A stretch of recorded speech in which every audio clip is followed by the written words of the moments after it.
સહાજ news. Vadodara જિલ્લાના શેરખી જિલ્લા પંચાયત કોંગ્રેસ પક્ષના ઉમેદવારનો વિજય રણકાર.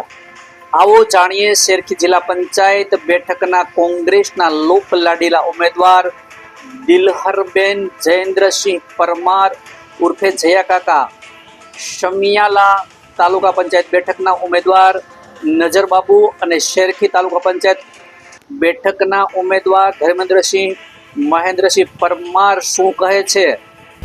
25 શેરખી જિલ્લા પંચાયત સ્ત્રી બેઠક છે, જેમાં મારા પત્ની દિલહરબેન જયેન્દ્રસિંહ પરમારને કોંગ્રેસ પાર્ટી તરફથી ટિકિટ મળેલી છે અને 22 સમિયાલા તાલુકા પંચાયતમાં નજર અલીભાઈ સૈયદને ટિકિટ મળેલી છે.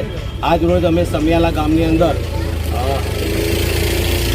ગલીએ ગલીએ ફરીને તમામ ગામના આગેવાનો, હિન્દુ, મુસ્લિમ, પટેલ તમામ લોકોએ સારામાં સારો અમને પ્રતિસાદ આપેલો છે અને કોંગ્રેસને પાર્ટીને બંને સીટો ઉપર નીચેની જીતાડવાની અમને પૂરેપૂરી બાંહેધરી આપેલી છે અને કોંગ્રેસને તમામ જગ્યાએ અહીંયા સમિયાલા કે શેરખી એકલું નહીં પણ તમામ વડોદરા જિલ્લાની અંદર કોંગ્રેસનું બોર્ડ બનશે એવી અમને તમામ લોકોએ ખાતરી આપેલી છે.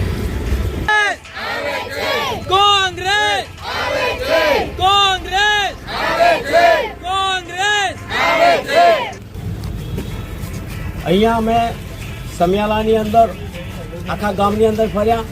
સમિયાલાની બાજુમાં તે રેલવે સ્ટેશનની ગલીઓ છે, જે ભાયલી સ્ટેશનની અંદર જે ગલીઓ છે, અમે તમામ જગ્યાએ ફર્યા તો જોયું અમે કે 30 વર્ષના ભાજપના શાસનની અંદર કોઈ પણ જાતનો વિકાસ થયો નથી. એ અમે લોકોની પબ્લિકની માંગણીથી નહીં પણ અમે અમારી આંખોએ અમારી નજરોએ જોયેલું છે.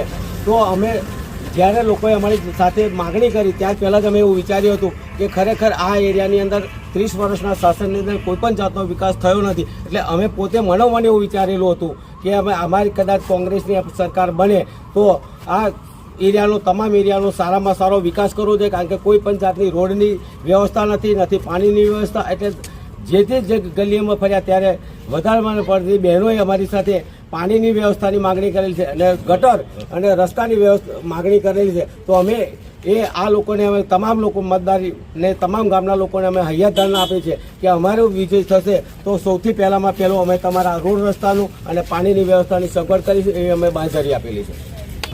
મારું નામ સૈયદ નજર અલી હૈદર અલી ઉર્ફે નજરબાબુ. સમિયાલા તાલુકા પંચાયતમાં મને કોંગ્રેસે ટિકિટ આપેલ અને એમાં મેં ઉમેદવારી નોંધાવેલ. એ સંદર્ભમાં આજ રોજ અમે જિલ્લાના અમારા ઉમેદવાર અને અમે પોતે અમારા ગામની અંદર ફેરણી રાખેલ.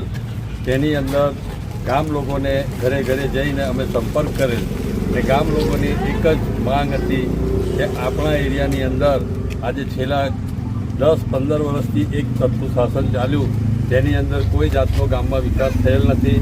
રોડ, રસ્તા, પાણી, ગટર હોય કે બીજા કોઈ કામો હોય એમાં કોઈ જાતની સુવિધાઓ મળેલ નહીં. તો અમને ગામ લોકોએ રજૂઆત કરેલ કે તમારું બોર્ડ બને અને તમે આમાં ચૂંટાવો એટલે અમારા આ કામો પહેલાં કરો.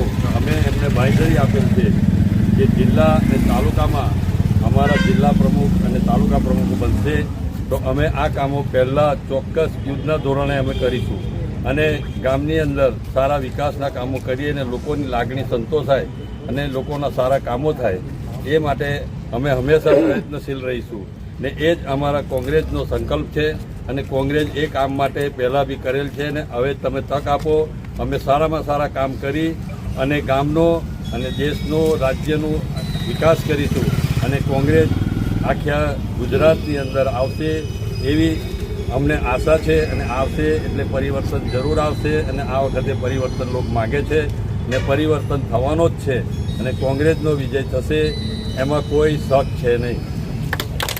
25 શેરખી તાલુકા પંચાયત તરફથી હું ધર્મેન્દ્રસિંહ પરમાર, મેં કોંગ્રેસ પાર્ટીમાંથી ઉમેદવારી નોંધાવી છે. વધુમાં શેરખીના તમામ શેરખી, નાની શેરખી, જસાપુરા, ભીમપુરા ચારે ભાગ તરફથી મને ખૂબ જ સારો પ્રતિસાદ મળ્યો છે. યુવાનો, વડીલો, માતા બહેનો તમામ વર્ગ મારી સાથે છે અને હું ધર્મેન્દ્રસિંહ પરમાર તમામ વર્ગને, ગામને સાથે લઈને ગામના વિકાસમાં ખૂબ જ મહત્ત્વનો ફાળો આપીશ. તમામ યુવાનો, વડીલો, માતાઓ અને બહેનોને મારી એવી અપીલ છે કે તમે જંગી બહુમતીથી મને એટલે ધર્મેન્દ્રસિંહ મહેન્દ્રસિંહ પરમાર અને જયા કાકા એટલે દિલહરબા જયેન્દ્રસિંહ પરમાર અમને બંનેને કોંગ્રેસમાં વોટ આપી અને અમને જંગી બહુમતીથી જીતાડો કે જેથી કરીને અમને ગામમાં ખૂબ જ સારું કાર્ય કરી શકીએ, પરિવર્તન લાવી શકીએ. જય માતાજી.